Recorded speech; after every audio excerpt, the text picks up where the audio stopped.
1.5 വർഷത്തെ 17 മാസത്തിന് ശേഷം നാട്ടിലേക്ക് പോവുക. അപ്പം അതിൽ നിന്ന് ഫ്ലൈ ദുബായ് വെള്ളിയാഴ്ച രാത്രി 7:55 ഫ്ലൈ ദുബായിലെ ടിക്കറ്റാണ് എടുത്തത്.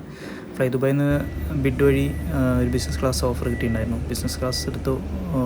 ചെക്കിൻ എല്ലാം സ്പീഡിൽ കഴിഞ്ഞു. ബിസിനസ് ക്ലാസ് ആയതുകൊണ്ട് തന്നെ ബിസിനസ് ക്ലാസ്സിൽ 2 പാസഞ്ചേഴ്സിന് മാത്രമായിട്ട് ഒരു ബസ് ഷട്ടിലാണ് ഫ്ലൈറ്റിലേക്ക് കൊണ്ടുവന്ന് ക്യൂ ഒന്നും നിൽക്കാതെ തന്നെ വളരെ ഫാസ്റ്റായിട്ട് ലഗേജ് ഡ്രോപ്പിനും കഴിഞ്ഞു. അതിലേക്ക് ഫ്ലൈറ്റിലേക്ക് നമുക്ക് മാത്രമായിട്ട് 2 പേർക്ക് മാത്രമായിട്ടൊരു ബസ് വന്നത്.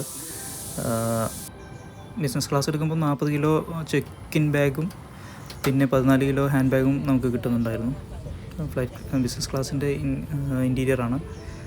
ഒരു 15 ഇഞ്ച് എൻ്റർടൈൻമെൻറ്റ് സിസ്റ്റം ഉണ്ട്. നമുക്ക് പുഷ് ബാക്കായിട്ട് നീണ്ടു നിവർന്ന് കിടക്കാവുന്ന ബെഡുണ്ട്.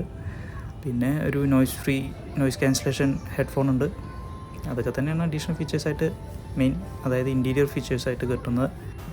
പിന്നെ ഏറ്റവും പ്രധാനമായിട്ട് നമ്മളതിനെ കണ്ട നന്നായി ചിരിക്കുന്ന എയർ ഹോസ്റ്റസുമാരും. നാട്ടിൽ പൂരമാണ്, ചെനിക്കത്തൂർ പൂരം. ഈ മാസം 24-ാം തീയതി, ഫെബ്രുവരി 24-ന്. അതാണ് എൻ്റെ മെയിൻ ലക്ഷ്യം. പൂരം കഴിഞ്ഞ വർഷത്തെ പൂരം മിസ്സായി. ഈ വർഷത്തെ പൂരം എങ്ങനെയെങ്കിലും കൂടണം എന്നുള്ളൊരു ലക്ഷ്യം വെച്ചിട്ടാണ് പോകുന്നത്. ഫ്ലൈറ്റ് ടേക്ക് ഓഫിന് മുമ്പ് തന്നെ നമുക്ക് വെൽക്കം ഡ്രിങ്കായിട്ടൊരു ആപ്പിൾ ജ്യൂസ് കൊണ്ടുവന്ന് തന്നിട്ടുണ്ടായിരുന്നു. ഫ്ലൈറ്റ് എടുക്കുന്നതിന് മുമ്പ് ആപ്പിൾ ജ്യൂസ് കുടിച്ച് കഴിഞ്ഞാൽ ഒരു ക്ലാസ് എല്ലാം തിരിച്ചെടുത്ത് കൊണ്ടുപോയി. അതിനുശേഷം നമുക്ക് ഇൻസ്ട്രക്ഷൻ എല്ലാം വരുന്നത് നല്ല ഭംഗിയുള്ള കാർട്ടൂൺ പ്രസൻറ്റേഷനായിട്ടായിരുന്നു എല്ലാ ഇൻസ്ട്രക്ഷനും വന്നിട്ടുണ്ടായിരുന്നത്. അത് നല്ല കാണാനൊരു അട്രാക്റ്റീവാണ്. എല്ലാവരും ഒന്ന് ശ്രദ്ധിച്ചിരിക്കുന്ന രീതിയിലുള്ള ഒരു ഇൻസ്ട്രക്ഷൻ രീതിയാണ് ഇവരുടെ കീപ്പ് ചെയ്തിരിക്കുന്നത്. എല്ലാം നല്ല കുട്ടികൾക്ക് പോലും എൻ്റർടൈൻഡ് ആയിട്ടിരിക്കാവുന്ന രീതിയിലുള്ളൊരു പ്രസൻറ്റേഷൻ, കാർട്ടൂൺ പ്രസൻറ്റേഷൻ. നമുക്കിതിൽ ഒരു 15 ഇഞ്ച് എൻ്റർടൈൻമെൻറ്റ് സിസ്റ്റം ഉണ്ട്. മൂവീസ്, ഇവർ പോകുന്ന ഡെസ്റ്റിനേഷൻ്റെ എല്ലാം ഉള്ളൊരു വീഡിയോ ഉള്ള പ്രസൻറ്റേഷൻ പോലെ. പിന്നെ റിയൽ ടൈം ഫ്ലൈറ്റ് ട്രാക്കിങ്, അതിൽ തന്നെ പല വ്യൂസിൽ നമുക്ക് കാണാൻ പറ്റും. പൈലറ്റ് വ്യൂ ഉണ്ട്, വിൻഡോ വ്യൂ ഉണ്ട്, ലെഫ്റ്റ് വിൻഡോ, റൈറ്റ് വിൻഡോ, അങ്ങനെ പലതരം വ്യൂകളുണ്ട്. നമുക്ക് ചൂസ് ചെയ്ത് കാണാം. ഇതെല്ലാം വീഡിയോ എടുത്തുകൊണ്ടിരിക്കുമ്പോഴേക്കും അനൗൺസ്മെൻറ്റ് ഡിപ്പാച്ചർ. ഈ വീഡിയോ ഞാൻ സ്പീഡാക്കി എടുത്താണ്, അത്ര സ്പീഡ് ഉണ്ടാവില്ല. ഡിപ്പാച്ചർ ചെയ്ത് നമുക്ക് ആ ദുബായിയുടെ ആ ഒരു വ്യൂ ആകാശത്തു നിന്ന് കാണാൻ അതൊരു നല്ല സൂപ്പറാണ്. ആകാശത്തിൻ്റെ ഭംഗി ശരിക്കും പറഞ്ഞാൽ രാത്രിയാണ് കിട്ടുക എന്നാണ് എനിക്ക് ഫീൽ ചെയ്തിരിക്കുന്നത്. പകൽ ഇത്ര കണ്ട് ഒരു ബിൽഡിങ്സ് എല്ലാം ക്ലിയറായി കാണാമെങ്കിലും ഈ ലൈറ്റ്സിൻ്റെ ഒരു ഭംഗി അത് വേറെയാണ്. രണ്ട് വ്യൂ ആണ്. എന്ത് തന്നെയായാലും ഇത് ഞാൻ ജസ്റ്റ് iPhone 15 Pro Maxൽ ജസ്റ്റ് ഒന്ന് സൂമിങ് കൂടെ ടെസ്റ്റ് ചെയ്തതാണ്. നൈറ്റ് ആയതുകൊണ്ട് സൂം ചെയ്ത് അടുത്ത് ചെല്ലുന്ന സമയത്ത് നമുക്ക് കുറച്ച് ബ്ലറായി പോകുന്നുണ്ട്. ആ കാണുന്ന സ്റ്റേഡിയെല്ലാം ഞാനൊന്ന് ജസ്റ്റ് സൂം ചെയ്തൊന്ന് ട്രൈ ചെയ്തു. ബ്ലർ ആവുന്നുണ്ട്, നൈറ്റ് വ്യൂ അല്ലേ, ലൈറ്റിൻ്റെ ഒരു പോരായ്മയുണ്ട്. എന്തായാലും അതൊരു നല്ലൊരു എക്സ്പീരിയൻസ് ആണ് നമുക്ക് ദുബായ് ടൗൺ മുഴുവൻ ഇങ്ങനെ മുകളിൽ നിന്ന് കാണുമ്പം കിട്ടുന്നത്. പിന്നെ എൻ്റർടൈൻമെൻറ്റ് വിൻഡോയിൽ നമുക്ക് 3 മണിക്കൂറും 13 മിനിറ്റാണ് ടോട്ടൽ ട്രാവൽ ഡെസ്റ്റിനേഷനിലേക്കുള്ള ട്രാവൽ കാണിക്കുന്നത്. പിന്നെ അതിനുശേഷം നമുക്ക് പലതരം വ്യൂസ് എല്ലാം ഞാനൊന്ന് ഇങ്ങനെ ട്രൈ ചെയ്തു. ആദ്യമായിട്ട് കിട്ടുന്ന ഓപ്ഷനാണല്ലോ. പിന്നെ അത് മാത്രമല്ല നെക്സ്റ്റ് ഇന്ന് കയറുന്നൊന്നും അറിയില്ല. ഒത്തിരി കോസ്റ്റ്ലിയാണ്. ആഗ്രഹം തീർക്കാൻ വേണ്ടി മാത്രം കയറിയതാണ്. കോസ്റ്റ്ലി മീൻസ് പിഡിട്ട് കിട്ടിയതാണ് ടിക്കറ്റ്. നമ്മൾ ടിക്കറ്റ് എടുത്തു കഴിഞ്ഞാൽ അതിൽ ബിസിനസ് ക്ലാസ് അവർക്ക് ഫുള്ളായിട്ടില്ലെങ്കിൽ അവർ നമുക്ക് ബിഡ് ഓപ്ഷൻ തരും. നമുക്ക് എത്ര രൂപ കൊടുക്കാൻ പറ്റും ബിസിനസ് ക്ലാസ്സിന്. ഞാൻ അതിൽ അവൈലബിൾ ആയിട്ടുള്ള ഏറ്റവും ലോവസ്റ്റ് റേറ്റ് ഇട്ടത്. ഞാൻ വെറുതെ കിട്ടുമെന്ന് പ്രതീക്ഷിച്ചിട്ടൊന്നുമല്ല, കിട്ടിയ കാണാമെന്നുള്ള രീതിയിൽ ഏറ്റവും ലോവസ്റ്റ് ആയിട്ട് $150 ബിഡ് ഉണ്ടായിരുന്നു, അതിട്ടത്.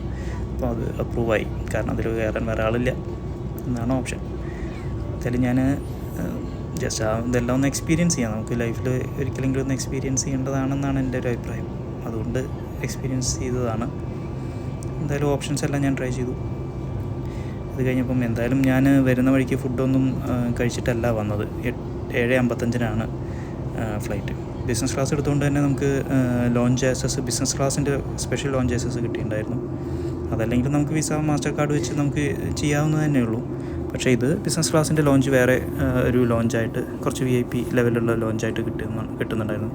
കാരണം വിസ മാസ്റ്റർ കാർഡ് ഉപയോഗിച്ചുള്ള ലോഞ്ചിലൊക്കെ നല്ല ക്യൂ ആണ്. ഇവിടെ ക്യൂ ഇല്ല, ഇവിടെ സിമ്പിളായിട്ട് ആക്സസ് ചെയ്യാം. അതാണ് മെയിൻ ഒരു ബെനിഫിറ്റ്. അപ്പം അത് കഴിഞ്ഞ് ഞാൻ അവിടെ നിന്ന് ലോഞ്ചിൽ നിന്ന് കുറച്ച് ഫുഡ് കഴിച്ചു, ലൈറ്റ് ഫുഡേ കഴിച്ചുള്ളൂ. എന്തായാലും ബിസിനസ് ക്ലാസ് അല്ലേ, ബിസിനസ് ക്ലാസ്സിലിരുന്ന് കഴിക്കാം എന്നുള്ളൊരു ചിന്താഗതിയിലാണ് ഞാൻ ലോഞ്ചിൽ നിന്ന് കാര്യമായിട്ട് കഴിക്കാതിരുന്നത്. ഇവിടെ എത്തിയപ്പോഴും ഒരു മെനു കൊണ്ടുവന്ന് തന്നിരുന്നു. ഇനിയും ദുബായ് സിറ്റിയുടെ മുകളിൽ കൂടെയാണ് കറങ്ങിക്കൊണ്ടിരിക്കുന്നത്. നമുക്ക് നല്ലൊരു വ്യൂസാണ് കിട്ടിക്കൊണ്ടിരിക്കുന്നത്. കറക്റ്റ് എന്താണെന്നുള്ളത് ഡെസേർട്ടിൻ്റെ നടുവിലുള്ള സിറ്റിയാണോ അതോ സീല് ഉള്ള ഇതാണോ എന്നുള്ളതൊന്നും അറിയില്ല. അത് ഡേ ടൈമിൽ കണ്ടാലേ തിരിച്ചറിയാൻ പറ്റുള്ളൂ. പിന്നെ അത്ര കണ്ട് ക്ലിയറും അല്ല. അപ്പം അതിങ്ങനെ എൻജോയ് ചെയ്തിരുന്നു. അതിന് ശേഷം നമുക്ക് വീണ്ടും ആ ഒരു ഫീച്ചേഴ്സ് എല്ലാം അവരുടെ എൻ്റർടൈൻമെൻറ്റ് സിസ്റ്റത്തിലുള്ള ഫീച്ചേഴ്സ് എല്ലാം ട്രൈ ചെയ്തുകൊണ്ടിരിക്കുകയാണ്. നമുക്കതിൽ മൂവിങ് മാപ്പ്, ലൈവ് മൂവിങ് മാപ്പ്, മൂവീസ് എല്ലാം എടുക്കുന്ന സമയത്ത് ഞാൻ ജസ്റ്റ് നമ്മുടെ ഇന്ത്യൻ മൂവീസിനെ സെർച്ച് ചെയ്തപ്പം ലേറ്റസ്റ്റ് ആയിട്ടുള്ള ഇന്ത്യൻ മൂവി ആകെ കാണാൻ കഴിഞ്ഞത് അക്ഷയ് കുമാറിൻ്റെ ഒരു മൂവി മാത്രമാണ്, സെൽഫി എന്ന് പറഞ്ഞ മൂവി. വേറെ അങ്ങനെ ഇന്ത്യൻ മൂവീസൊന്നും അവരുടെ ലിസ്റ്റിലില്ല. അപ്പം സെൽഫി എനിക്ക് അത്ര താല്പര്യം തോന്നാത്തതുകൊണ്ട് ഇന്ത്യൻ മൂവി ഞാൻ പ്രിഫർ ചെയ്തില്ല. പിന്നെ ഒരു ഹോളിവുഡ് മൂവി കണ്ടു കുറച്ച് നേരം, ഷീ കാം ടു മീ എന്ന് പറഞ്ഞൊരു മൂവിയാണ്. അത് അത്ര ഫേമസ് അല്ലാത്ത മൂവീസിൽ ഞാൻ കാണാത്തൊരു മൂവി എന്നുള്ള രീതിയിൽ മാത്രം ചൂസ് ചെയ്തതാണ്. കുറച്ച് നേരം അത് കണ്ടുകൊണ്ടിരിക്കുന്നു. അപ്പോഴേക്കും ഫുഡിൻ്റെ മെനു എത്തി. ഫുഡിൻ്റെ മെനുവും ബിവറേജസിൻ്റെ മെനുവായിട്ട് 2 മെനു ഉണ്ട്. ഫുഡിൻ്റെ സ്റ്റാർട്ടർ ഐറ്റം ഉണ്ട്, പിന്നെ നമുക്ക് മെയിൻ കോഴ്സ് ഉണ്ട്, അത് കഴിഞ്ഞാൽ ഡെസേർട്ട് ഉണ്ട്. പിന്നെ ബിവറേജസിൻ്റെ മെനുവിൽ ബിയർ, വിസ്കി, ബ്രാൻഡി അങ്ങനെയുള്ള എല്ലാ ഐറ്റംസും ഉണ്ട്, വൈൻ എല്ലാ ഐറ്റംസും ഉണ്ട്. നമുക്ക് ഓപ്ഷൻസ് വെച്ച് ചൂസ് ചെയ്യാം. ബിവറേജസ് പെട്ടെന്ന് തന്നെ കൊണ്ടുവന്നു. ഇപ്പം ബുഡ് ബിയറിൻ്റെ ഒരു ബിയറാണ് കൊണ്ടുവന്നത്. ഇതിൽ ആൽക്കഹോളിക് കണ്ടൻ്റ് ഒന്നും മെൻഷൻ ചെയ്തില്ല. കൂടെ ഒരു ബദാം നട്ട്സിൻ്റെ ഒരു പാക്ക് ഉണ്ടായിരുന്നു. അത് ട്രൈ ചെയ്തുകൊണ്ടിരിക്കുമ്പം നമുക്ക് കൂടെ ഫുഡും എത്തിച്ചു. എന്തായാലും ഞാൻ ഇതുവരെ ട്രൈ ചെയ്യാത്തൊരു ബ്രാൻഡാണ് ബുഡ്വൈസർ. ബിയർ കഴിച്ച് മൂവിയും കണ്ടുകൊണ്ടിരിക്കുന്ന സമയത്ത് നമുക്ക് ഫുഡ് എത്തി. പിന്നെ വെജിറ്റേറിയൻ ഫുഡാണ് ഞാൻ പ്രിഫർ ചെയ്തിട്ടുണ്ടായിരുന്നത്. വെജിറ്റേറിയൻ മീൽസും പനീറിൻ്റെ ഒരു ടിക്ക, പിന്നെ ചന മസാല, ഒരു ജിലേബി, അങ്ങനെയുള്ളതെല്ലാം കഴിച്ചു. പിന്നെ നമുക്ക് കുറച്ച് നേരം റെസ്റ്റ് ചെയ്തു.